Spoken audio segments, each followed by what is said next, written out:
You know that feeling when you're trying to find the perfect gift for everyone? The teachers, the in-laws, the kids, the neighbors, even the dog? And suddenly, Christmas doesn't feel magical anymore.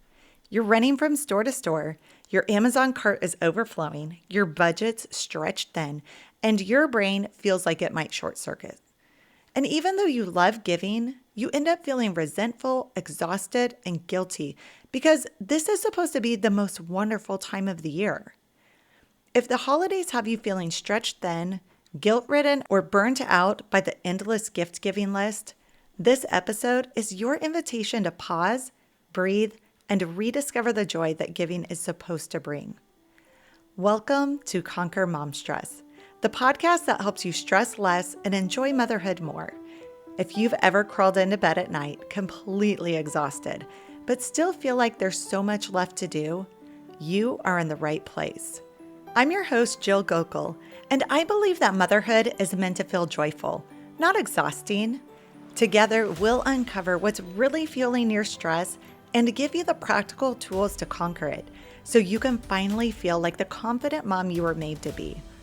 Also, if you have a specific question or issue you're stressing about, head over to jillgokul.com/ask to submit your question.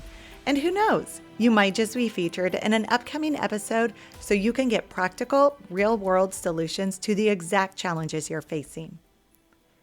Can I let you in on a little secret? I used to dread the Christmas season. Everyone around seemed so happy while I was grinding away on all the to-dos that had to be done for the holidays. As a mom, you know that all the gift-giving, holiday baking, and activity chauffeuring lands on your shoulders. And for me, this was a nightmare. I spent hours scrolling online, wrapping gifts late at night, labeling every present with handmade tags, and trying to make everything perfect. As we inched up to Christmas break, I was exhausted, like bone-deep tired. I was short with my husband, snappy with my kids, and when my daughter asked if I'd bake cookies with her, I told her, not now, I have way too much to do. That hit me like a gut punch, because all those gifts and thoughtful touches were supposed to create joy, not steal it. That night, I realized I wasn't giving from love anymore. I was giving from pressure. And that, mama, is where the real stress of holiday giving comes from. Not the wrapping paper or the shopping, but the weight of expectations. Most moms carried the emotional load of the entire holiday season. You want to make it magical for everyone, and you think that that means you have to do it all. But when giving turns into providing, performing, or people-pleasing, it drains the joy right out of the season. Your brain can only handle so much before it switches into survival mode. When you're constantly comparing, planning, and second-guessing, what if it's not enough? What if they don't like it? What if my mother-in-law thinks I didn't try hard enough? Your stress hormone, cortisol, spikes. That leads to racing thoughts, muscle tension, fatigue, irritability, especially towards the people you're trying to bless. And when your nervous system is stuck in that go, go, go mode for so long, your brain can't even process joy. That's why even when everything goes perfectly, you still feel numb, empty, or detached. So how do you make gift giving feel good again without the guilt or overwhelm? Mother Teresa once said, "It's not how much we give, but how much love we put into giving." That's the heart of today's conversation. Because your kids won't remember the price tag on the gifts. They'll remember the peace in your presence. So there are 3 strategies you can put into place today to conquer holiday gift-giving stress. Strategy number 1 is to simplify your giving list. Somewhere along the line, moms started feeling like they had to buy gifts for everyone. The teachers, the coaches, the coworkers, the cousins twice removed. But here's what happens.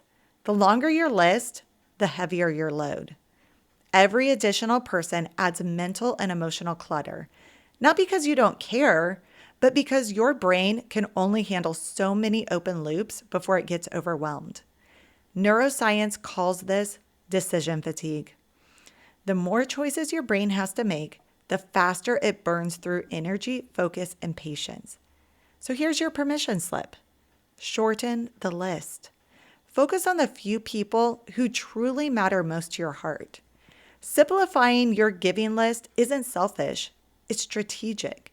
It releases pressure, saves time, and gives you space to be present instead of just productive. And when that sneaky little voice starts to question what people will think when you shorten your list, realize that a gift given from pressure or guilt isn't an act of love. When you give from obligation or fear of judgment, it feels heavy. But when you give it from intention and love, even something small, it carries an emotional impact. Giving with genuine intention activates the brain's reward center, releasing dopamine, your natural feel-good chemical. That's what makes giving joyful, not exhausting. Strategy number 2 is to make a written list, not a mental one. Trying to keep track of gift ideas in your head is a recipe for success. Every time your brain has to remember something, who needs what you've bought, what you still need, it keeps your nervous system slightly on alert. When your brain juggles too many mental tabs at once, cortisol levels rise. That's your body's stress hormone saying, you're doing too much. But by writing everything down, even in a simple notebook or Excel or your notes app, you free up mental space. You'll instantly feel lighter because your brain knows it doesn't have to hold everything. Suddenly, the stress of forgetting to buy a gift for someone is gone. So your mind can relax. And when your mind relaxes, your body follows. That one small act, putting it on paper, literally signals to your nervous system, you are safe. You've got this. And strategy number 3 is to buy throughout the year. Here's a simple truth. Trying to buy all your gifts in one short holiday season sends your stress levels through the roof. When you're already short on time, the crowded stores, back-ordered items, last-minute sales, and financial strain, your brain suddenly shifts into high-pressure mode. And that's when overwhelm hits. There's too much that you're piling onto your shoulders. Not to mention that studies show that financial stress is one of the top triggers for anxiety during the holidays.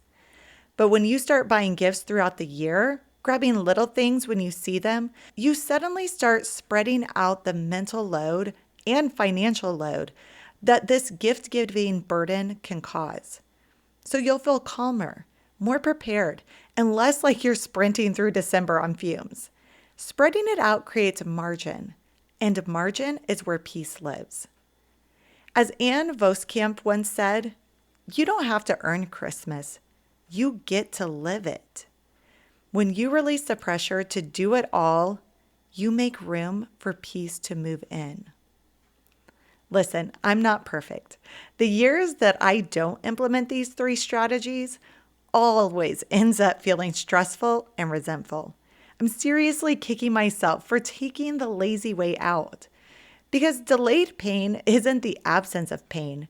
It's simply delaying and magnifying it. But the years that I use these strategies to my full advantage turns the holiday season into one that's fun, easy, and enjoyable. And let's be honest, there is enough added stress during Christmas time with the busyness of holiday activities, traveling, and kids being at home all day. If you can minimize the stress from gift giving, you'll end up with one of the most peaceful Christmases you'll ever have. And the kids will notice a change in how you show up. Calm, present, laughing. That's the real magic of Christmas. As you enter the month of December, let go of the expectations and pressure of gift giving with these 3 strategies. Remember, strategy number 1, simplify your giving list. Strategy number 2, make a written gift list, not a mental one. And strategy number 3, start buying throughout the year. Your challenge for today is to take 5 minutes to write down everyone you think you need to buy for, and then gently cross off any names that aren't truly essential. When you feel that space open up, that's peace moving in. When you stop giving from pressure, you start giving from purpose. And that gives you the energy and emotional capacity to do all the things motherhood requires without being bogged down by the burden of gift giving. Colossians chapter 3, verse 23 through 24 says, "Whatever you do, do it from the heart, as for the Lord and not for others, knowing that you will receive from the Lord the due payment of the inheritance." Let this remind you that your giving, your work, your love, your care is seen. It doesn't have to be perfect. It just has to come from the heart. Thanks for joining me for this episode of Conquer Mom Stress. If today's conversation encouraged you, hit follow and leave a review. That lets me know that these episodes are hitting the topics you need. And while you're there, share this podcast with another mom who might need to hear it. Your thoughtfulness might just be what she needs to get through the day. Also, if you want help with the exact challenges you're facing as a mom, head over to jillgokul.com/ask. The link will also be in the show notes, and share your biggest mom stressor. I'll be tackling these issues in future episodes. Remember, this is your place to pause, reset, and start conquering mom stress, one small step at a time. Motherhood isn't meant to drain the life out of you. It's meant to be lived with joy, even on the messy days. And together, we're going to find that joy again.